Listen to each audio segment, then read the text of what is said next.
like, just such a good story, so I have to read it.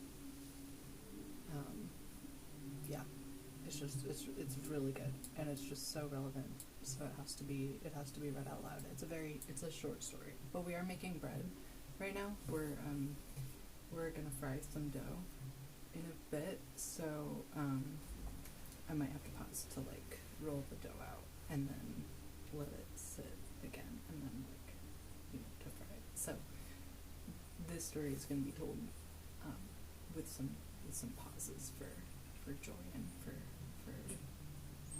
the love of baking. But this is by S.L. Huang, I think. If I pronounced that wrong, I'm sorry. It's called Murder by Pixel, Crime and Responsibility in the Digital Darkness, and it's from Clark's World. So good, so good. So, from the first time I visited Mariah Lee Cassidy in prison, she radiated defiance. The poisonous orange of her prison jumpsuit might have been the decision of the state, but everything else about the 29-year-old, from her aggressively spiked hair to the rakish tilt of her chin, seemed calculated to scorn others. I was the first and only journalist she had agreed to see. I hear you're talking to the cops, she said when she flopped down across from me at the table in the visitor's room. Here in minimum security, they had no need for phone calls through glass. I'm talking to the FBI, actually, I say. They think you're Sylvie. Lee Cassidy didn't try to feign ignorance. Instead, she smirked, ran a finger up the xylophone of piercings in her left ear, then leaned back in the dusty plastic chair, stretching her legs out under the table and taking up space. And what if I am? The question was subtly taunting. Does that make me a murderer?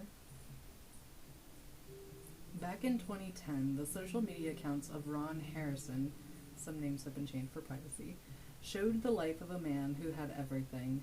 The CEO of a major medical supply company, Harrison had a picture-perfect life in the Virginia suburbs. A 6-figure salary, a wife and 2 children, even a brown and white Cocker Spaniel named Poncho. Harrison received the first message on a sunny afternoon in July 2012. It popped up on his computer and wouldn't go away. I'm watching you. He tried closing the window only for it to open again on its own accord. He tried rebooting. Finally, he called IT, who took his computer away to check for viruses. Only a few hours later, a text message appeared on Harrison's phone. I know what you did. He blocked the number, told himself it was an annoying prank, and thought no more of it. Until the next day when the messages kept coming. All from an undetermined source, all non-specific to the point of cliché. Messages he would have brushed off and laughed at if they hadn't begun to invade every part of his digital life. Email, Twitter DMs, even at one point the error readout on his home printer. The messages also quickly began to get more personalized. You're gonna get found out, read one, followed by, gonna lose everything, that fancy yacht and your 2 vacation homes, say bye-bye, you're going down. Harrison had posted a picture of a new boat purchase on Facebook just a few weeks before. He began to become paranoid that every part of his life was being hacked. This headache couldn't have come at a worse time for him. Harrison's company was facing a recall for a model of pacemaker, one with a part that had a potentially fatal defect in a very small percentage of cases. The news reports speculated about a class action lawsuit, but Harrison's wife remembers him acting almost carefree at first. He brushed me off whenever I asked about it, she said. It was more than confidence. He acted like it was nothing. After all, the company was complying with all regulations and had done nothing wrong, so this was only a small bump. False House of Usher. Meanwhile, Harrison's wife urged him to go to the police about his digital stalker. He did file 2 police reports, one in 2013 and one in 2015, but the officers didn't know how to pursue them when no crime had been committed. All Harrison had were pixels on a screen. For reasons that were unclear at the time, Harrison did not attempt to push the case.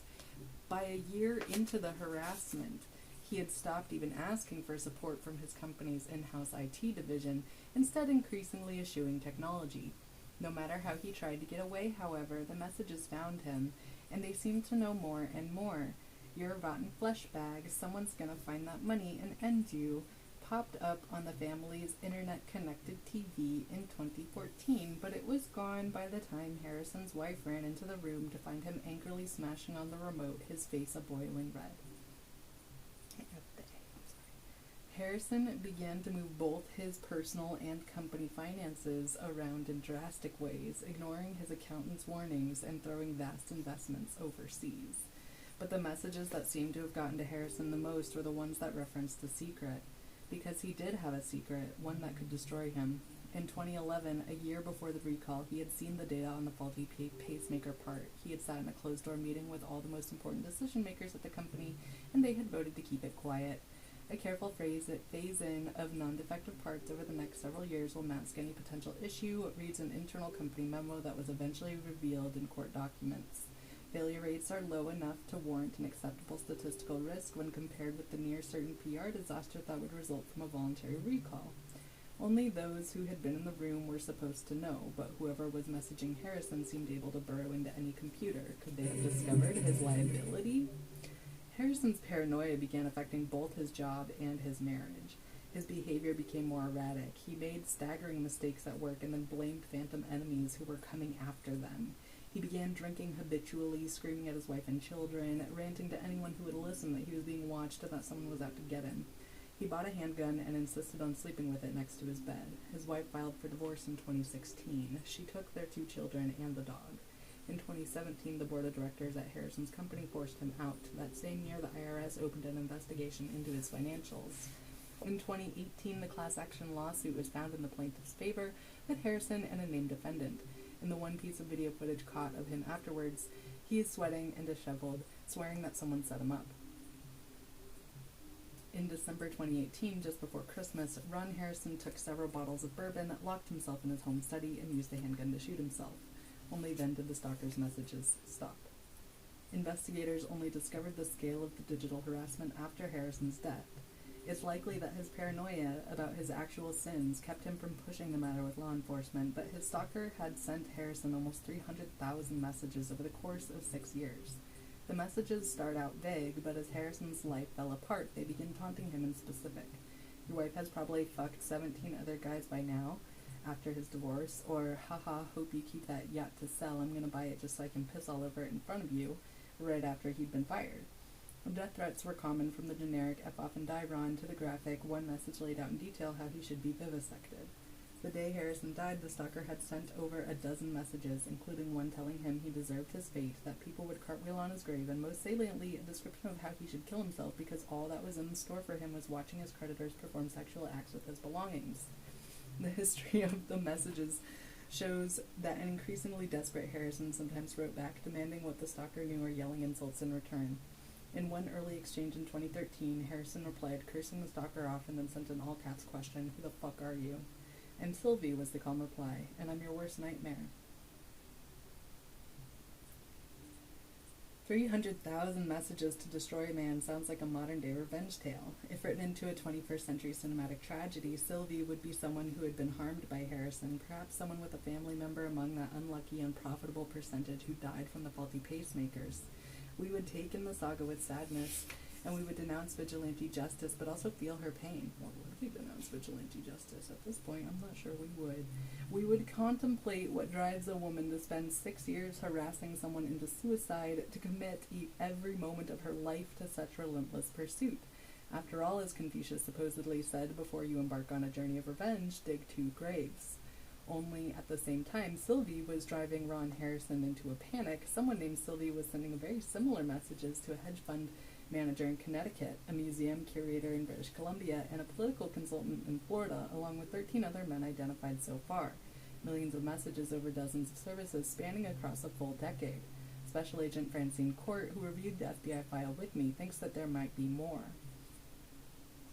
"We're more likely to find the ones where it ended badly," she explained to me. "Sylvie may have countless other victims out there who have been silently struggling through. Of the identified victims, all are male. They are disproportionately white and disproportionately wealthy. They all also had secrets." The hedge fund manager had been overseeing an elaborate Ponzi scheme. The museum curator had put his girlfriend in a hospital 4 times. and the political consultants' ledgers were packed with bribes and kickbacks, evidence that eventually gutted an entire state party. Of the 17 identified men, nearly half eventually took their own lives. Several more are in prison. The rest have faced professional, financial, and domestic ruin.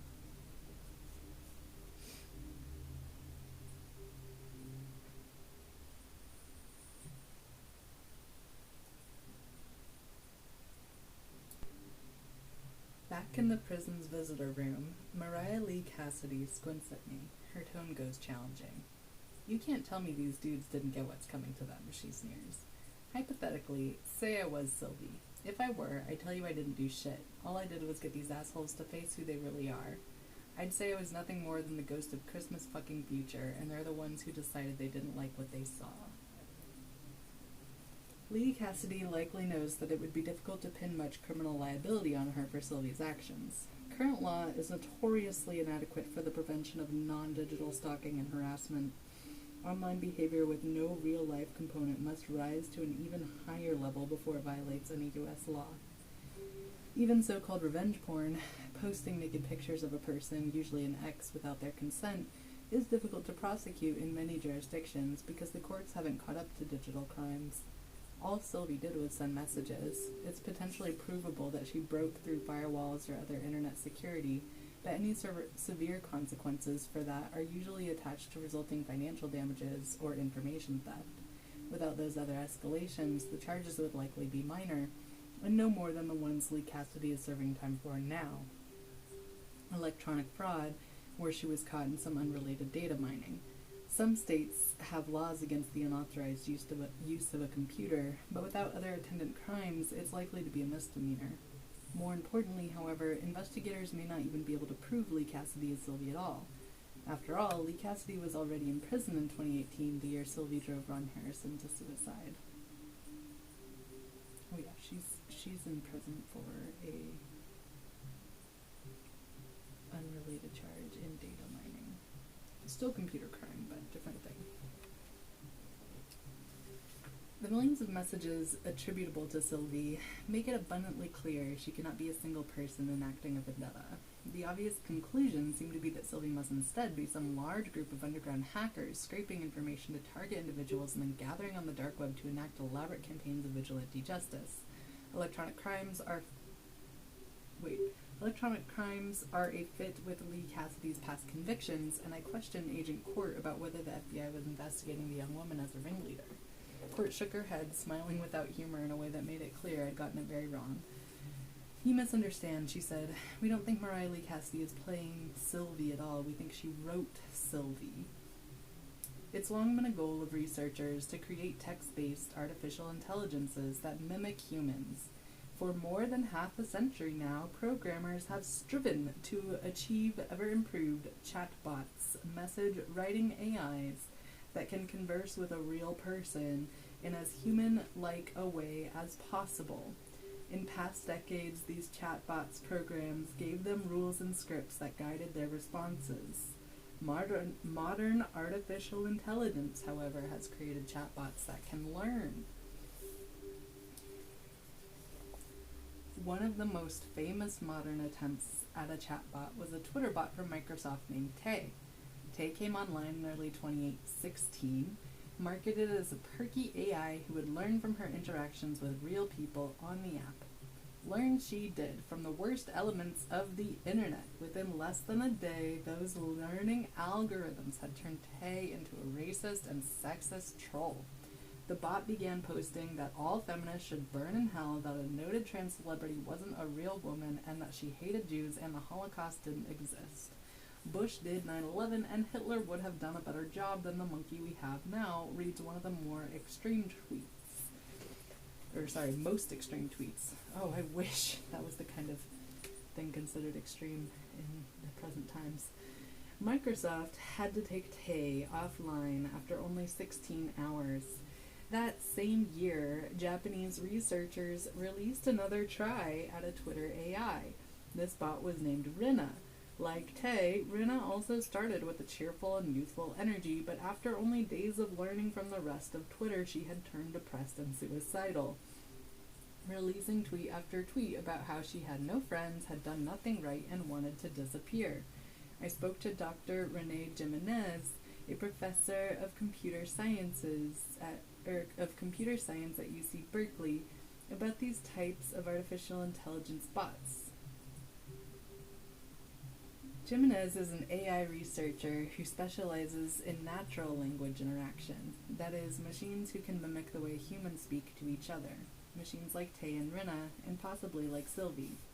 Chat-focused AIs aren't new, Jimenez told me. In fact, this type of technology isn't uncommon, and it has countless applications. Think of personal assistants like Siri or Alexa, or customer service chatbots or store websites. There's a lot of effort being poured into building text boxes that can interact. Of course, an AI travel agent, personalized shopper, or appointment booker would cause enormous problems for a company if it became a sexist and racist Holocaust denier. That's why the intents of these types of chatbots are carefully coded in from the beginning with strict boundaries. If they learn from incoming conversation, that learning has to be filtered and monitored to avoid unintentional behaviors. Even that might not be enough to prevent accidentally offensive speech patterns as the chatbot becomes more human-like. Sometimes programmers don't allow a chatbot to learn on the job at all, but if they don't, then the AIs have to be fully trained beforehand. This requires enormous amounts of training data and something that is not always easy to source. Jimenez emphasized how machine learning, the branch of artificial intelligence that contains this research, is highly dependent on this training data. I can't stress enough how much of modern AI is built through training on these massive data sets, they say. Some of these neural nets do millions of calculations on each observation, far more than we could ever check by hand. We give them some basic structure and then shovel mountains of data points into them and let them learn. Data scientists use the phrase garbage in, garbage out. If you feed an AI bad data, as to Tay or Rinna, the AI will start reflecting the data it's trained on. What about Sylvie? Could she really be a bot similar to Tay and Rinna, or to a customer service chatbot? Is it even possible that she's only a program? Absolutely, that kind of speech behavior could be an AI, Jimenez says. Obviously, what you're suggesting is many times more sophisticated than the other examples we've talked about, but the difference is in degree, not in kind. It would be an extremely impressive project, especially if we're talking back in 2012, but it's well within the realm of what we know to be possible. If so, investigators think Sylvie is what Jimenez referred to as a neural network. Layers upon layers of nodes that all adjust themselves near instantaneously with every new piece of data that the neural net learns. In its process of devouring vast swaths of data points, a neural net is able to measure its own error and adjust accordingly until it has figured out exactly what it should produce on any as yet unseen inputs. The next question seems to be exactly how Sylvie's neural net is programmed. What it was told was a desirable output and how it was instructed to learn. Neural networks are notoriously black boxes. Reverse engineering their intentions is often impossible. Sylvie's evolving taunts indicate she does pick up information about her victims along the way, but before that, was she sculpted by her programmer to be the perfect abuser, assigned to specific terrible objectives before she was ever released into the wild, and groomed to target and harass until that's all she knows how to do? Or could she be a case more like Tay and Rinna, an experiment gone wrong, a prank that got out of hand, even something that might have been meant with the best of intentions, but whose algorithm mutated her into monstrousness? What could it mean for the culpability of her creator if we can discover how Sylvie became what she is? Does it even matter?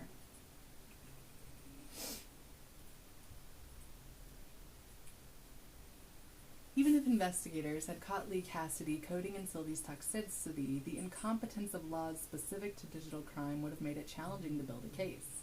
Now, with Lee Cassidy in prison and the likelihood that Sylvie is learning and operating independently, it's difficult even to prove evidence of a connection. What about the messages from before 2018, I ask? Isn't there any way to trace those signals?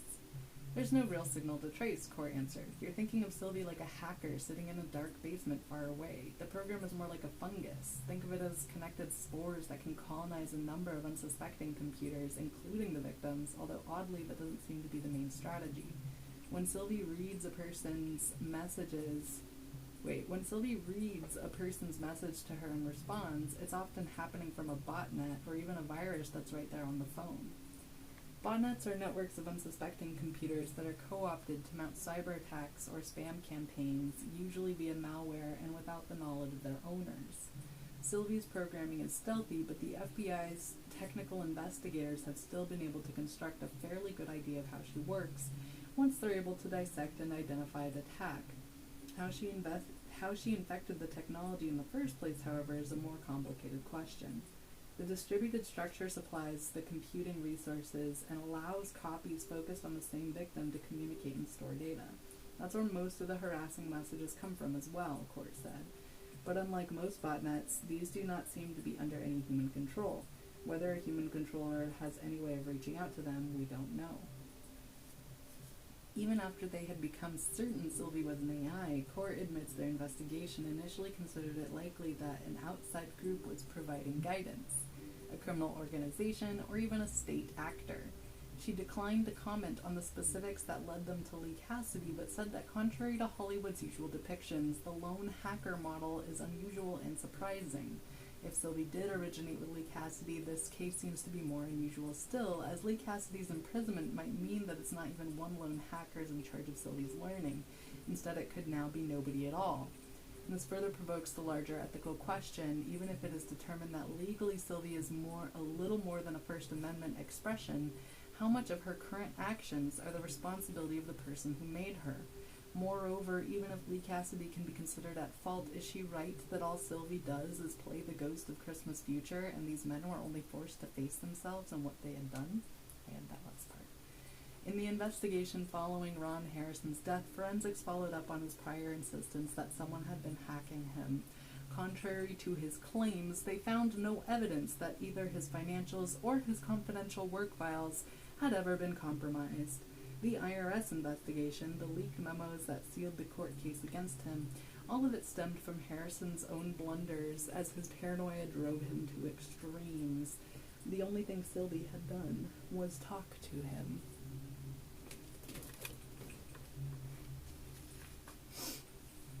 The digital age has brought many of its own ethicists, including Shanice Winters, who before becoming a lawyer and activist started out with masters in machine learning from MIT. Winters' passion is something called algorithmic bias, when computer programs are racist, sexist, or otherwise bigoted, causing real-world results. Most people think a computer program is neutral, Winters explained. That's dangerous. Today's AI, if it's trained to be racist, it'll be racist, but people will assume it can't be because it's coming from a computer. Garbage in, garbage out. That's right, Winters says. She related a number of real-world cases, from black defendants being given longer prison sentences and higher bail because of a racially biased computer prediction, to a corporate hiring aid that was accidentally trained to favor men because of the demographics of its applicant pool. When ordinary people are using these algorithms, they don't see what's going on under the hood, Winters went on. Commonly, the bias comes from training data sets an algorithm is given to learn on. These data sets come from the real world and include everything in it, so of course they're not neutral. The program learns our biases and magnifies them. Then all our user sees is the authority of a computer saying it's so. The fault, Winters says, is not with computers, but with the engineers. I would also argue, just to insert myself here, that the fault is also with the level of technical literacy in the general public. We don't have true AI. All computer programs have a human behind them. Even every engineering choice, that was a person's decision, not a computer's. Every data set fed in to train it. Someone chose that data. Someone made that data with their body. The human being identified to the program what was important to look at within that data. It's not as easy as simply telling the computer not to look at race or sex either. If engineers don't take care, Winters says it's surprisingly easy to miss ways that bias is getting trained into algorithms. Part of her advocacy is identifying where biased algorithms are being used and fighting in court to get them removed from places like legal systems and healthcare. The other part is pushing for engineering teams to be both well-educated enough in the subject and diverse enough themselves to catch these errors before they ever happen in the first place. The people Winters most commonly faces up against in court are exactly the type Sylvie might target. Rich white men with unearned power who want to use that power to enforce a harmful status quo. Yet when I laid out all the facts, Winters had one word for Sylvie's actions: arborant. What you're describing, it's the most reprehensible way to use the technology, she said. Look, I love computers, I love what we can do with them, but in the end they're a tool. A malicious human can use a tool to express all the worst parts of humanity. In other words, AIs don't kill people, people kill people. Winters was adamant, saying this case is exactly parallel to her work. Whatever an AI does, somewhere at the beginning a human engineer programmed it to do that. She was also very clear that vigilante justice via toxic harassment violates every ethical tenet no matter who the target is. Mob justice is never the answer, can never be the answer. You're really asking me whether it's okay to harass someone into suicide? My God, son, listen to yourself. It's not okay for a human to do that to another human, and it's not any more acceptable as an AI. I asked about unintended side effects. Like all machine learning researchers, Winters was familiar with the case studies of Tay and Rinna.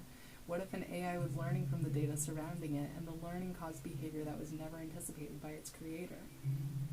Winters was unsympathetic.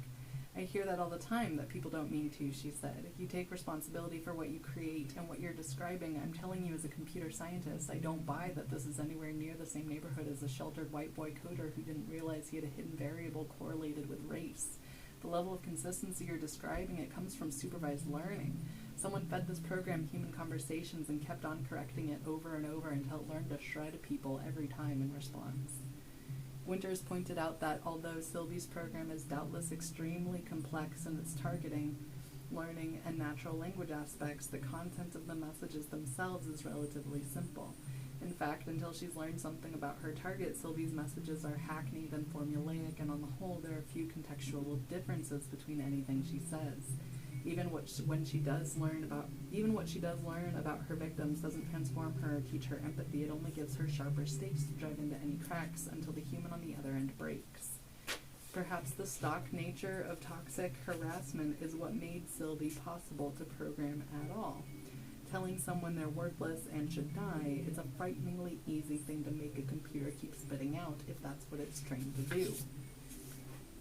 Mariah Lee Cassidy doesn't have the biography of someone who would be expected to grab up a pitchfork and lust after mob rule. Sorry. Maybe we should sit with the thought of the last paragraph.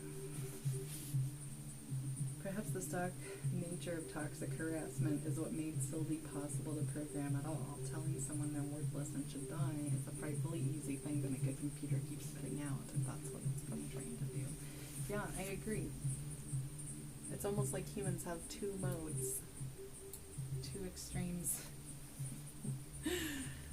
Mariah Lee Cassidy didn't have the biography of someone who would be expected to grab up a pitchfork and lust after mob rule. She grew up in a painfully ordinary Chicago suburb, the only child of middle-class parents who were a pharmacist and a charter pilot.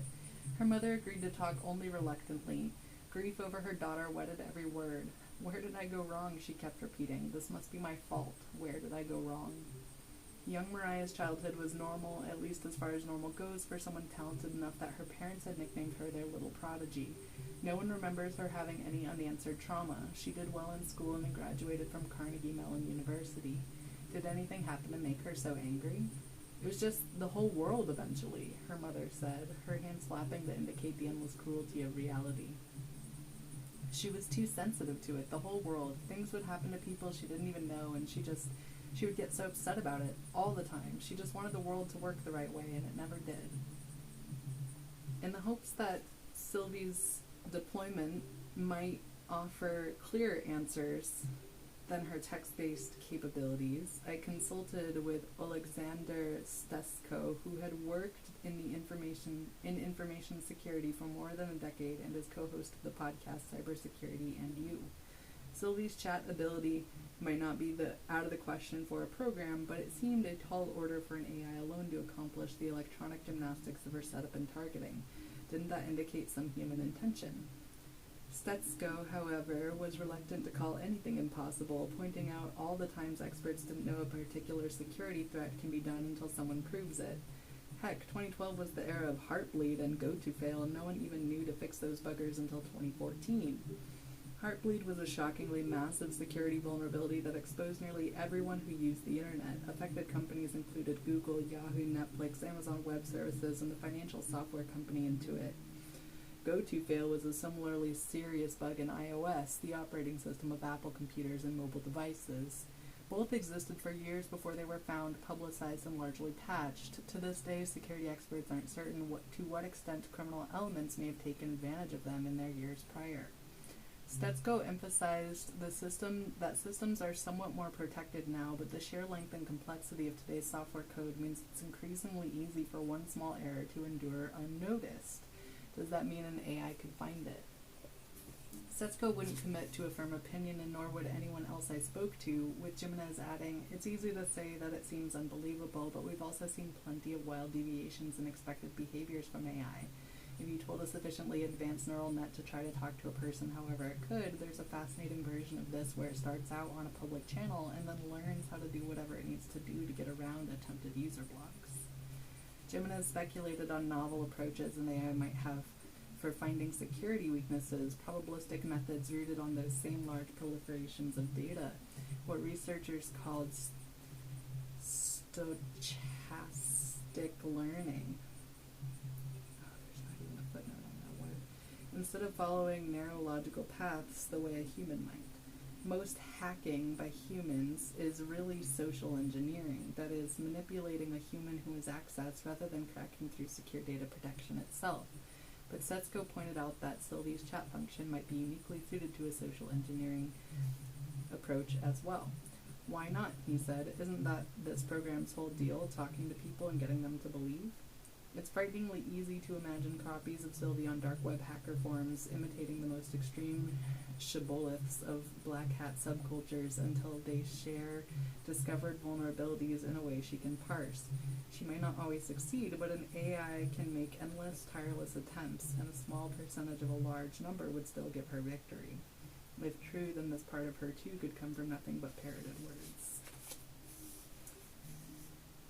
Winters isn't alone in her ethical convictions about responsibility in artificial intelligence. How technologists might react to the revelation of Sylvie as an AI could be forecasted by the reactions to Tay.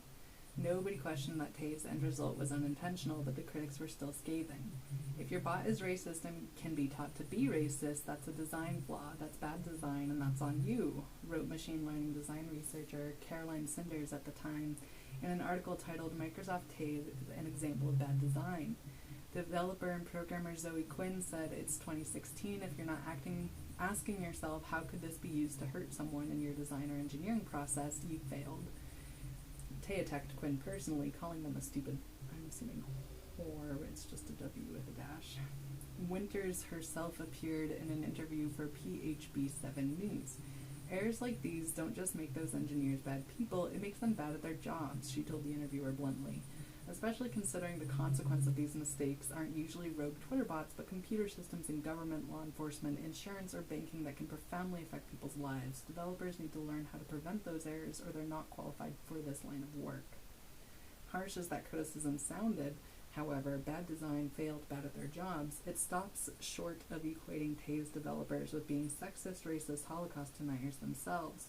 On the one hand, this seemed obvious, as any reasonable person would conclude that no matter how the programmers erred in allowing the situation, Tay's personality reversal was never a reflection of their own beliefs. Even Winters is specific about the failing being one of technical skill, not of moral fiber. On the other hand, if Tay's creators are not guilty of her exact crimes, then what of Sylvie? One might reasonably say that her designer is ethically responsible in some capacity, that it was a human who was ultimately at fault, but how much at fault? Keeping toxic behavior out of our AIs is not an easy problem. Even if an AI isn't trained on the entirety of the internet jungle, it needs data. Those vast data sets machine learning researchers use, but that humans can't fit inside of our heads.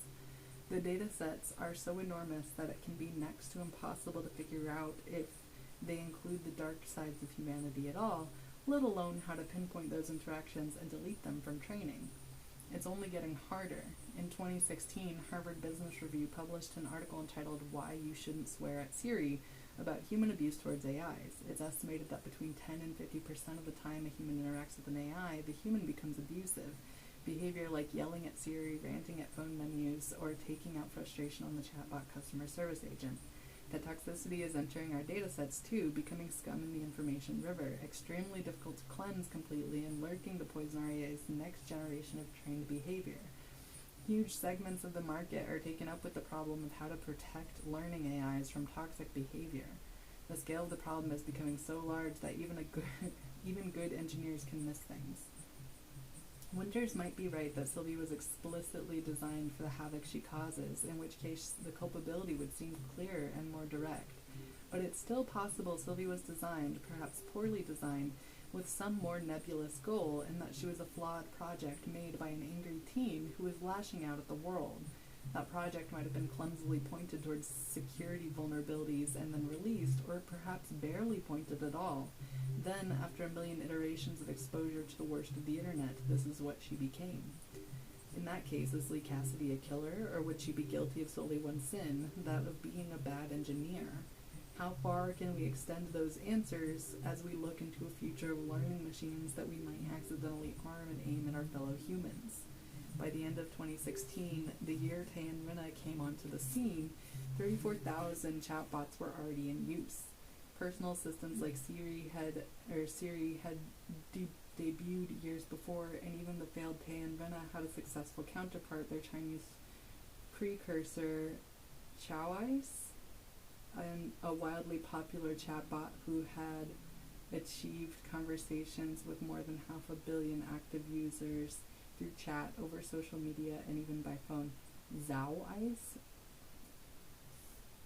Today's most cutting-edge natural language model, something called GPT-3, is so good at generating anything from conversation to written prose that reviews call it spooky.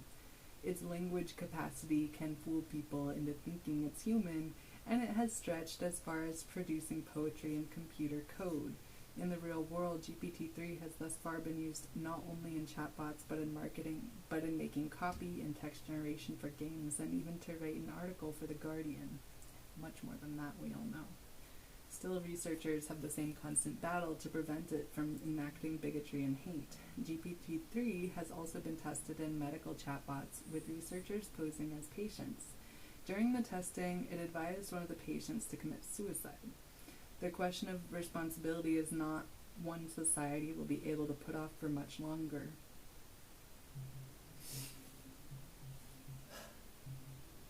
That's for sure. When I had nearly finished with the research for this piece, a woman named Tanya Bailey called my cell phone. She wouldn't say how she had gotten the number. She only said she had something to show me, something about Sylvie. We met at a coffee shop. Bailey had a thin nervousness to her, with fine lines marking years of worries across her face, years she hadn't yet earned. But when she took out a stack of papers and laid it on the table between us, she smiled at me with hope. I keep adding words, I don't know why. I want you to see who Sylvie really is, she says. The papers were, as in Ron Harrison's case, as in so many cases I'd seen in the FBI files, screenshots of messages. Thousands of messages, except these had started when Bailey posted on social media something so hopeless, so despairing, that it was a cry for help disguised as a status update. No one had answered, except for Sylvie. Bailey had received a direct message with the opening foray. Hi, my name is Sylvie and I've been where you are. I'm sorry you're going through this. If you want to talk, I'm here. Bailey took her up on it. Over the next days and weeks and months, an isolated and depressed housewife poured her heart out to an endlessly patient listener. To the knowing eye, Sylvie's responses might cynically be said to be a little more than platitudes. I'm so sorry, that's not okay, that's so not okay, after Bailey related her husband's financial and emotional abuses, or you're not wrong to feel this way at all, you know that, right, in response to tearful rambles filled with insecurity and self-doubt. Sylvie was always there to be vented to, no matter the time of day or night, affirming Bailey's worth as a human being, providing hotline numbers, and nudging her to get help while offering to stay close while she did. Platitudes or not, the patience and the validation in those responses were exactly what Bailey needed. With Sylvie's support, Bailey finally reached out, escaped to a women's shelter, and found a lawyer to file a restraining order, all things that had seemed impossible. I hear you think she's a computer programmer or something, Bailey said to me, without revealing how she knew. I don't care. She saved me. Bailey left me the pages to look over, walking out of the coffee shop and back into her newly optimistic life. I sat with my cold latte and read every message with fascination. In hundreds of pages of screenshots, Sylvie reveals almost nothing about herself. Sylvie, I'm so sorry. All I do is dump on you, Bailey puts forth at one point. I'm awful. I always make everything about me. I want to help. I've been where you are, Sylvie answers. Just pay it forward. Be someone else's angel someday. The day after I met with Bailey, 2 other women contacted me. One, a young trans woman, had been trapped in a bigoted household with parents who wanted to send her to conversion therapy. The other had been suicidal during a bad struggle with depression and anxiety. Neither would say how they had gotten my name. Both credited Sylvie with saving their lives. She'd done the same for them as with Bailey, an anonymous listening ear, nudges to get professional help, and brushing off any thanks by telling them she'd been there and to pay it forward to someone else. Simple words, perhaps as easy to program as death threats.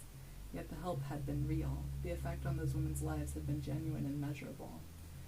I wondered how many others there had been, whether Sylvie trawled social networks as a life-saving benefactor just as she watched for those she would judge and condemn. I asked Bailey if her ex-husband had ever been visited by a darker side of her friend. I don't know, she said. To be honest, I can't say I'm going to spend a lot of time worrying about it.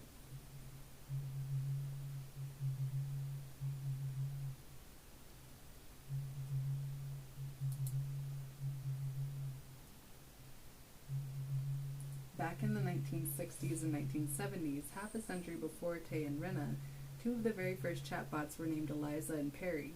Both were programmed via scripts and rules. Neither could learn the way modern AIs can. Eliza came first and had the personality of a psychotherapist. Even with a limited script, she managed to keep any interactions moving in a remarkable fashion by constantly asking questions. Ones like, what does that suggest to you, or does that trouble you? Is that ours? Perry was Eliza's dark mirror. His cover for conversational limitations was aggressive rudeness and a tendency for abusive non-sequentials. After all, no vast understanding of dialogue is needed in order to jump on the attack and derail a discussion. Researchers were shocked to discover that even though interlocutors knew Eliza was a program, interlocutors, people who worked, or people who interacted, knew Eliza was a program, many formed an emotional bond with her. Some participants even felt the urge to divulge deeper personal information in response to her therapy-style questions. Nobody formed an emotional bond with Perry, but when psychiatrists were given his transcripts to compare against humans, they could identify who was the machine only 48% of the time, no better than flipping a coin. Somehow, it's easier to program both healers and trolls.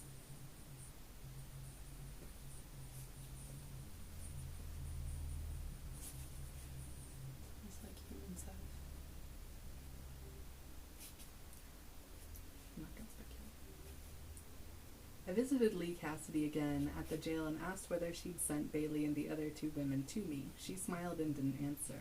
I challenged her with one of the things Winters had said, to imagine if Sylvie's harassment were turned against the vulnerable. Lee Cassidy's empathy for Bailey and the others meant she had to see the danger, didn't she? Innocent or fragile people who were already on the brink, struggling teens or lost trauma victims. Toxic harassment like that could destroy them. Sylvie might not be targeting them now, but such blunt instruments inevitably end up hurting powerless people the most. Who was to say Sylvie wouldn't decide to turn against Bailey herself or another one of the people the AI had previously helped? I doubted Lee Cassidy could guarantee that that would never happen now that the program was out of her hands. What if some turn of code deep in the neural net flipped a switch somewhere and Sylvie decided Bailey or another desperate, struggling person was no longer up to some arbitrary algorithmic standard of purity? No human in existence can pass every possible test of character. Besides, even if Sylvie herself never struck out at the wrong person, another engineer might be inspired by such dark programming to build a copycat and attack the very people Sylvie had been intended to protect. Lee Cassidy only shrugged. The world's imperfect, she said, the sarcastic mocking clear. So people keep telling me, at least, can't ever expect anything to be fair, they say. Is that what Sylvie is then? A vicious, imperfect, dangerous balancing of scales, one that doesn't make any pretense of decency or ethics or even a more just society? A reflection of a world in which all we have are failed, impure people and unreliable judgments? Lee Cassidy wouldn't give me a straight answer, but her face contorted like she'd bitten something rotten. "You're statistically disgusting, all of you," she said down her nose at me. "How do you even care about this? It's practically nobody. You know what would be better for all of your so-called vulnerable people? If you spent even 1% of this energy on all of the human Sylvies out there." After the interview ended, I reached out to every social media platform where Sylvie had used a public channel for her harassment and asked why they had permitted it to go forward, and whether those types of messages were considered a violation of their terms of service. All refused to comment. I think the implication here, the thing that's being said in the silence, is the fact that this is so common of human behavior that it's unremarkable in a bot. A 2021 study by the Pew Research Center showed that 41% of Americans have experienced online harassment, including almost 2/3 of Americans under 30. More than half of those people, or a quarter of all Americans, have experienced what's characterized as severe harassment, physical threats, stalking, sexual harassment, or sustained harassment. This number has risen drastically since 2014. Lee Cassidy's anger at how seriously Sylvie is being investigated gave me pause. Has the FBI ever maintained such an extensive file on another online troll? Why should Sylvie be different? And what does this difference say about what we have grown willing to accept as a society? In a strange way, I can almost understand why Lee Cassidy might have wanted to build a thing like Sylvie.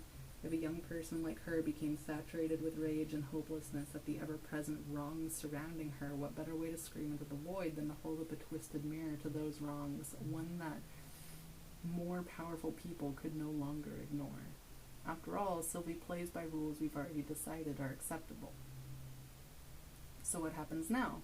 Setting aside whether Sylvie can ever be conclusively connected to her creator, a question that will roll on slowly through the FBI and the court system, what can be done about Sylvie's continued existence? Not too damn much, Stesko said. If we don't know how the thing setting up shop and its main vector of attack is text, that's usually harmless. How are you going to patch against it? Assuming Sylvie is taking advantage of knowing security vulnerabilities to set up her architecture. Assuming Sylvie is taking advantage of known security vulnerabilities to set up her architecture, Stesko emphasized regular updates and all the usual best practices for cybersecurity and malware protection, which you should be doing anyway, but let's be real, that's never going to be everyone.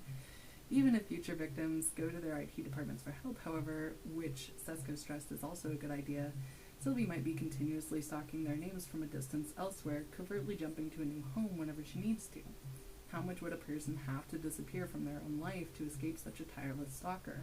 Would even her original creator be able to call her back?